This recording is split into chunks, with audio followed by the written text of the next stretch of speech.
کہ لوگ آپس میں یہاں تک سوال کریں گے کہ یہ کائنات اگر اللہ نے بنائی ہے تو اللہ کو کس نے بنایا ہے. تو رچرڈ ڈاؤکنز کی کتاب پڑھ کے تو مجھے وہ یقین آیا کہ واقعی آپ صلی اللہ علیہ وسلم نے سچ فرمایا تھا.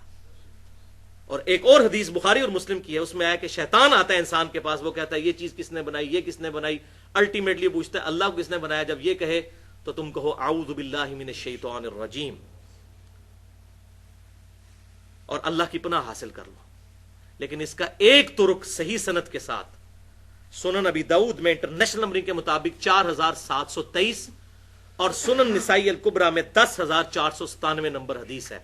بہترین یہی حدیث ہے کہ شیطان آ کے سوال کرتا ہے تو اس میں آپ صلی اللہ علیہ وسلم نے فرمایا کہ تم کہو فقولوا اللہ احد اللہ الصمد لم یلد ولم یولد ولم یکن لہ کفوا احد. تم کہو کہ اس نے بنایا ہے مجھے جو اکیلا ہے، اس کا کوئی ثانی نہیں ہے، بے نیاز ہے، نہ اس نے کسی کو جنا نہ وہ خود کسی سے جنا گیا، اور اس کی برابری کا اس کی ٹکر کا کوئی نہیں ہے. یہ سورۃ الاخلاص جو ٹچ سٹون آف تھیولوجی ہے، توحید کا سمجھ لیں کسوٹی، جو یہ گولڈ سمتھ سنیاروں کے پاس کسوٹی ہوتی ہے نا، ٹچ سٹون آف تھیولوجی سورہ اخلاص ہے. تو تم یہ سورہ اخلاص پڑھ دیا کرو. اور ایک اور حدیث بخاری اور مسلم کی ہے جس میں آپ صلی اللہ علیہ وسلم نے ارشاد فرمایا کہ جب شیطان یہ وسوسہ دلائے تو کہا کرو آمنت باللہ ورسولہ، میں ایمان لایا اللہ پر اور اس کے رسولوں پر. اب یہ کہنا تو بڑا سادہ سا جملہ ہے، لیکن اس کے پیچھے کیا فلسفی ہے کہ دنیا میں ہزاروں پیغمبر آئے، رپورٹ ہوئے مختلف علاقوں میں، اور ہزاروں پیغمبر ایک ہی بات کرتے رہے کہ آخرت کا دن ہے، ہمیں پیدا کرنے والا ایک اللہ ہے جو اچھائی سے خوش ہوتا ہے، برائی سے ناراض ہوتا ہے، دنیا میں کسی کے ساتھ زیادتی نہ کرو، اس کے احکامات کی پیروی کرو. تمام انبیاء ایک ہی دعوت دیتے آئے. وَلَقَدْ بَعَثْنَا فِي كُلِّ أُمَّةٍ رَسُولًا أَنِ اعْبُدُوا اللَّهَ وَاجْتَنِبُوا الطَّاغُوتَ. ہم نے ہر قوم میں کوئی نہ کوئی پیغمبر بھیجا ایک ہی دعوت کے ساتھ کہ اللہ کی عبادت کرو اور اجتناب کرو طاغوت سے. ہزاروں پیغمبر ایک ہی بات کرتے آئے. بھائیو یہ اتنا بڑا اتفاق کیسے ہو سکتا ہے کہ ہزاروں پیغمبر ایک ہی بات کریں؟ اگر معاذ اللہ استغفر اللہ ان کا نظریہ اپنے آپ کو پروموٹ کرنا ہو تو ہر ایک نیا کنسپٹ لے کے آئے. ہزاروں پیغمبروں کا ایک بات کرنا خود اللہ تعالیٰ کی وحدانیت کی ایک بہت بڑی دلیل ہے.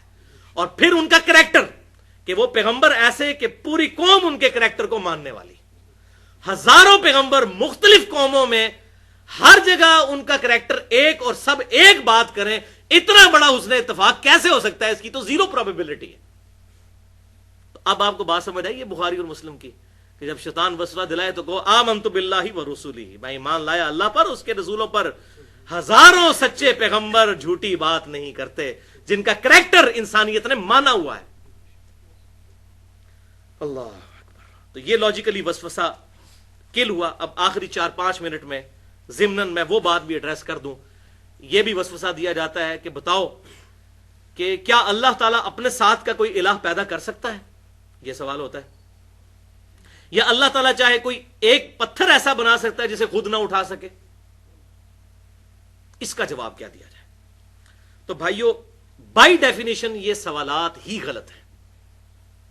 اگر آپ سے کوئی پوچھے کہ بتائیے جب آپ کے ابو جان کی آپ کی امی جان کے ساتھ پہلی شادی ہوئی تھی اس وقت آپ کی عمر کتنی تھی؟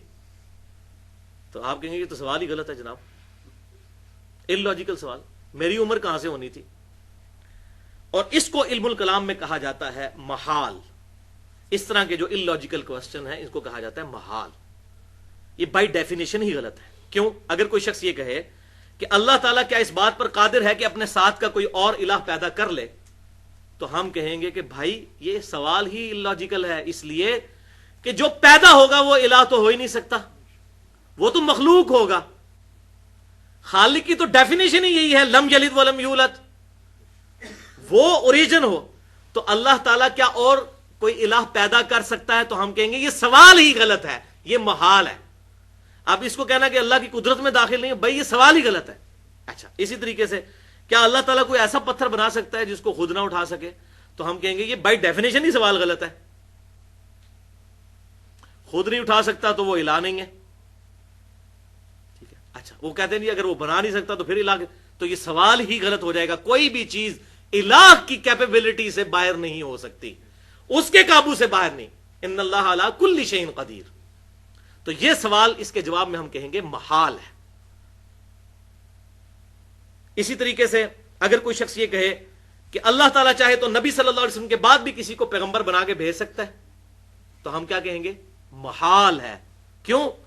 قرآن پاک نے فیصلہ کر دیا ما کان محمد ابا احد من رجالکم ولکن رسول اللہ وخاتم النبیین. خاتم بھی ہے اور خاتم بھی ہے، دونوں چیزیں قرآن میں بھی احادیث میں بھی آیا.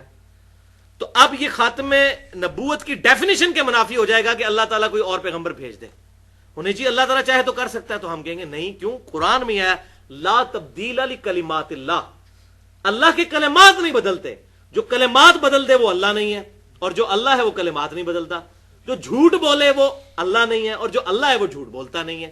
کوئی بھی نٹوریس کوالٹی اللہ تعالیٰ کے ساتھ منسوب نہیں کی جا سکتی. کیا اللہ تعالیٰ جھوٹ بولنے پر قادر ہے؟ ہم کہیں گے کہ یہ سوال ہی غلط ہے. ٹھیک ہے.